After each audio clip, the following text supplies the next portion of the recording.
Welcome to my channel. ఈరోజు అమ్మ వంటల రుచిలో హెల్దీ రెసిపీ కొర్ర జావా లేదా కొర్ర బియ్యంతో గంజి అన్నం ఏ విధంగా తయారు చేయాలో చూద్దాం. తయారు చేయడానికి కావలసిన పదార్థములు: కొర్రలు పావు కప్పు, కొర్రలను వాష్ చేసుకుని అరగంట పాటు నానబెట్టుకుని పెట్టుకోవాలి. ఆవాలు పావు టీ స్పూన్, జీలకర్ర పావు టీ స్పూన్, నూనె లేదా నెయ్యి 1 టీ స్పూన్, కొత్తిమీర కొద్దిగా, ఉప్పు రుచికి సరిపడినంత. ముందుగా స్టవ్ మీద ఒక పాత్రను పెట్టుకొని నానబెట్టుకున్నటువంటి కొర్రలను వేసుకోవాలి. వాటర్తో పాటు ఇంకొక కప్పు వాటర్ని కూడా వేసుకోవాలి. మూత పెట్టుకొని బాయిల్ చేసుకుందాం. ఇది ఒక పొంగు వచ్చిన తర్వాత స్టవ్ లో ఫ్లేమ్లో పెట్టుకొని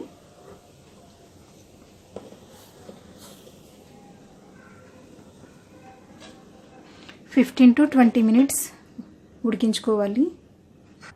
15 to 20 మినిట్స్ లో ఫ్లేమ్లో ఉడికించుకున్న తర్వాత ఒకసారి కలుపుకొని రుచికి సరిపడినంత ఉప్పు వేసుకోవాలి.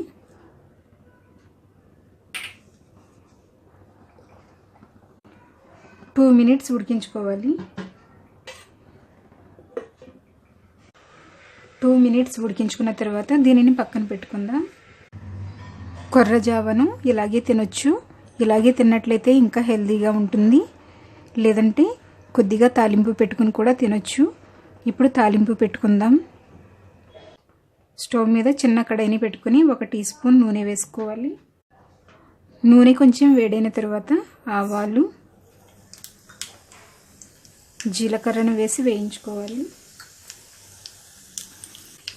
చిన్నపిల్లలకైతే నెయ్యితో తాలింపు పెట్టుకోండి, పెద్దవాళ్ళకైతే ఇలా నూనెతో తాలింపు వేసుకోండి. ఇప్పుడు స్టవ్ ఆఫ్ చేసుకుందాం. తయారు చేసుకున్నటువంటి కొర్ర జావను ఒక బౌల్లోకి తీసుకుందాం.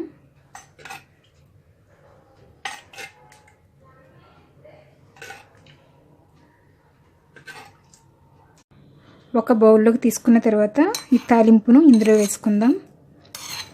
తాలింపు వేసుకునైనా తినొచ్చు, లేదంటే తాలింపు వేసుకోకుండా కూడా తినొచ్చు. కొద్దిగా కొత్తిమీరను వేసుకొని కలుపుకుందాం.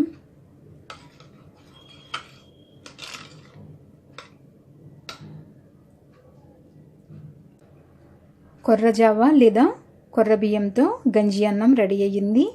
ఇది ఆరోగ్యానికి చాలా మంచిది. కొర్రలు డయాబెటిక్ పేషెంట్లకు చాలా మంచిది. మీరు కూడా మీ ఇంట్లో తయారు చేసుకుని ఫీడ్బ్యాక్ పంపించండి. ఈ వీడియో మీకు నచ్చినట్లయితే లైక్ చేయండి, మీ ఫ్రెండ్స్కి షేర్ చేయండి. మరిన్ని హెల్తీ రెసిపీస్ కోసం నా ఛానల్ని సబ్స్క్రైబ్ చేసుకోండి. Thank you for watching.